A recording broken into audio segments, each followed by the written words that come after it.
స్వచ్ఛమైన నాణ్యమైన గౌదర్పార్ పూజా ఉత్పత్తులు www.gaudarpar.com ద్వారా ఆన్లైన్ లో ఆర్డర్ చేయండి. మీ ఇంటిని దేవాలయంగా మార్చుకోండి. నమస్తే అమ్మా. నమస్తే అమ్మా. కృష్ణాష్టమి శుభాకాంక్షలు అమ్మా మీకు. అమ్మ మీకు కూడానమ్మా కృష్ణాష్టమి శుభాకాంక్షలు. కృష్ణాష్టమి యొక్క విశిష్టత ఎప్పుడు ప్రతి సంవత్సరం చెప్పుకుంటూనే ఉంటాము, మరొక్కసారి మా అందరికి తెలియచేయండి. అమ్మ ఎవరిదైనా పుట్టినరోజులు ఎందుకు చేసుకుంటాం? సంతోషంగా ఉండటానికి, ముందుకు వెళ్ళటానికి. వాళ్ళు పుట్టినరోజున వాళ్ళని తలుచుకుని వాళ్ళు దేనివల్ల ఇవాల్టి దాకా మనకి గుర్తున్నారో ఆ భావాలు మనలో పుట్టేట్టుగా చేసుకునే రోజు పుట్టినరోజు. కృష్ణ తత్వాన్ని మనలో నింపుకునే రోజు. కృష్ణుడు గురించి తలుచుకుని ఆయనకున్నటువంటి సద్గుణాలలో ఒక్కటన్నా వచ్చే కృష్ణాష్టమి లోపల నాలో నేను పెంపొందించుకోవాలి అని నిర్ణయం తీసుకోవలసినటువంటి రోజు. అట్లా అందుకోసం పెద్దల యొక్క జయంతులు మనం జరుపుకుంటూ ఉంటాం. జయంతి అనేటటువంటి పదం, అసలు జయంతి అంటే చాలమ్మా కృష్ణాష్టమి అనే లెక్క. అందరిది కాదు, జయంతి అనగానే కృష్ణుడు కానీ అంత ప్రఖ్యాతం. ఎందుకంటే అతి కొద్ది కాలం క్రితమే కదమ్మా ఈ లోకంలో ఇక్కడే మనతో పాటు మనలాగే ఇక్కడ నడిచి తిరిగినటువంటి వాడు కృష్ణుడు. అటువంటి కృష్ణుడి నుంచి మనం ఏం నేర్చుకోవాలి? ఎందుకు ఆయన అష్టమి నాడు ప్రత్యేకంగా ఆయన్ని గురించి మనం తలుచుకుంటాం అంటే, కృష్ణుడు 8వ నెల పుట్టాడు. తల్లి గర్భంలో 8వ నెల పుట్టిన పిల్లలు ఎక్కడ బతకరు కదా. 8వ నెల 7వ నెల అన్నా బతుకుతారు కానీ 8 కష్టం అంటారు. 8 కష్టం అంటారు.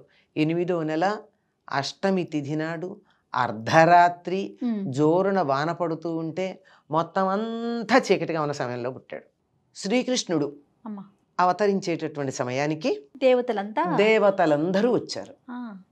ఆయన శ్రీ మహావిష్ణువు ఎలా అవతరిస్తున్నాడు అనేటటువంటి ఘట్టాన్ని చూడడానికి. పైగా అదేమన్నా మామూలు ప్రదేశం అమ్మ, చెరసాలలో ఎవరన్నా ఎక్కడన్నా అక్కడ పుడతారా? అది చూడడానికి వాళ్ళందరూ వచ్చారు, కీర్తించారు. పుట్టగానే దేవకి వసుదేవులకి కృష్ణుడు తను 4 చేతులతో ఆభరణాలతో కేయూరము కిరీటము వీటన్నిటితో సాక్షాత్తు విష్ణుమూర్తిగా దర్శనమిచ్చాడు. ఇచ్చి వెంటనే తనని గోకులం తీసుకుని వెళ్ళి నందుడి భార్య యశోద పక్కలో పడుకోబెట్టి అక్కడ ఉన్నటువంటి బిడ్డని ఇక్కడికి తీసుకురమ్మని చెప్తారు. ఈ మాట అన్నారు, అయిపోయింది. ఇంత చెప్పిన తర్వాత కూడా ఎప్పుడైతే ఆయన అంతర్ధానమై పసిపిల్లాడిలాగా కనపడ్డాడో దేవకి వసుదేవులకి మళ్ళీ మాయ కమ్మేసింది. అయ్యో నా బిడ్డ, కొంచెం బాధే కలిగింది పాప, ఎంత లేదైనా. కానీ వసుదేవుడు మాత్రం కర్తవ్య నిర్వహణ చెయ్యాలి కదా. అందుకే నా బిడ్డను తీసుకుని బయలుదేరాడు. చెరసాల తలుపులన్నీ తెరుచుకున్నాయి. అలా ముందుకు వెళ్ళిపోయాడు. వెళ్ళిపోతూ ఉంటే యమున దాటితే కదా అటు పక్కన గోకులం ఉండేది. ఇంకా బృందావనం కాదు, అది గోకులమే. ఆ గోకులం అక్కడ ఉంటుంది కదా, అక్కడికి వెళుతూ ఉన్నాడు. ఆ వెడుతూ ఉంటే యమునలో ఈయన దిగంగానే యమున దారిచ్చింది కానీ అలలతో పైకి లేస్తోంది. బాగా ఎంత బాగా పైకి లేస్తోందంటే ఈ వసుదేవుడు మునిగిపోతానేమో అన్నంత భయం వచ్చేటట్టుగా అలలు పైకి లేస్తున్నాయి. లేస్తూ ఉండేటప్పటికల్లా వసుదేవుడికి కొద్దిగా బాధేస్తుంది. తను పోతే పోయాడు కానీ బిడ్డ బతకాలి అని కోయిలే అని గట్టిగా అరుస్తున్నట్ట. కోయిలే అంటే ఎవరైనా వచ్చి తీసుకోండి అని. ఇప్పటికే కోయిలే అనే గ్రామం ఉందమ్మా అక్కడ. మధురా నగరం నుంచి అటు వెడుతూ ఉంటే యమున ఒడ్డున కోయిలే అంటారు. ఇప్పుడు కోయిలే అన్నదే కోయిలే. అప్పటికి కృష్ణుడికి అర్థమైంది ఈ యమున ఎందుకు పైకి వస్తుందో. అందుకని ఒక కాలు ఇలా బుట్టలో నుంచి కింద పెట్టాడు. ఆ పాదస్పర్శకి యమున అణిగారింది. ఎందుకంటే కృష్ణుడిని స్పృశించాలి అన్నటువంటి తాపత్రయంతో పైకి లేస్తోంది. దాని కోరిక తెలుసుకున్నటువంటి కృష్ణుడు విషయం కదా వెంటనే, అందుకే మీరు యమునా నదిని దాటుతున్న వసుదేవుడు తల మీద బుట్టలో బిడ్డని పెట్టుకుని వెడుతుంటే కాలు ఒకటి బయటికి కనపడుతూ ఉంటుంది. ఎందుకంటే యమునా నదికి తన స్పర్శను అందించటానికి అటు వెళ్ళాడు. అక్కడికి వెళ్ళి యశోద పక్కన ఉన్నటువంటి బిడ్డను తీసుకుని బయలుదేరాడు. ఆడపిల్ల. అక్కడికి ఈయన వెళ్ళేటప్పటికి అక్కడ అందరూ కూడా పురిటింట్లో మత్తెక్కి నిద్రపోతూ ఉన్నారు, మాయలో ఉన్నారు. ఈయన తీసుకుని వచ్చేసాడు. ఈయన వచ్చాడు, అన్ని తలుపులన్నీ వాటంతట అవే మూసుకుపోయినాయి. యథాప్రకారంగా కెవ్వని కేకేసింది ఈ బిడ్డ. ఈ బిడ్డ కేకేయంగానే దేవకికి బిడ్డ పురుడొచ్చింది అని చెప్పి అందరూ కంసుడి దగ్గరికి వార్త పట్టుకెళ్ళారు. వచ్చాడు. వచ్చి చూస్తే ఉంది ఆడపిల్ల. పాపం బతిమాలుతుంది. అన్నా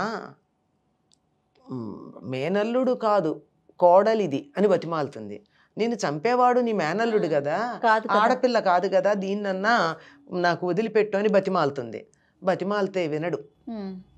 ఇలా పైకేస్తాడు. పైకేసి వాడు ఎలా చంపేవాడో తెలుసా కంసుడు? బిడ్డని పైకేసి కింద కత్తి ఇట్లా పెడతాడు, కత్తి అంచు.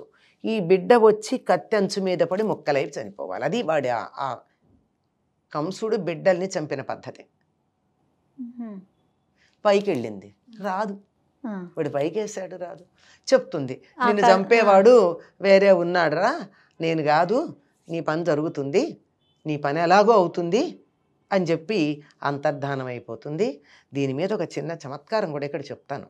ఏమంటే చాలామంది ఈ మధ్యకాలంలో ఇది కృష్ణాష్టమి అంటే కృష్ణుడు పుట్టినరోజుగా జరుపుకుంటున్నాము, అసలు ఆ అమ్మాయి పుట్టిన దాని గురించి ఎవరు తలుచుకోవటం లేదండి, ఎంత దుర్మార్గం అని ఎవరో పోస్ట్ పెట్టారు.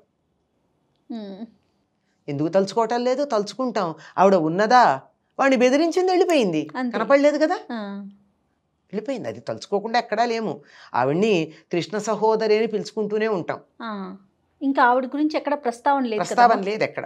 ఆవిడ అంతర్ధానం అయిపోయింది కదా, అయింది. వీడు ఎంత కంగారు పడాలో అంత కంగారు పడ్డాడు, అది అనుకోండి.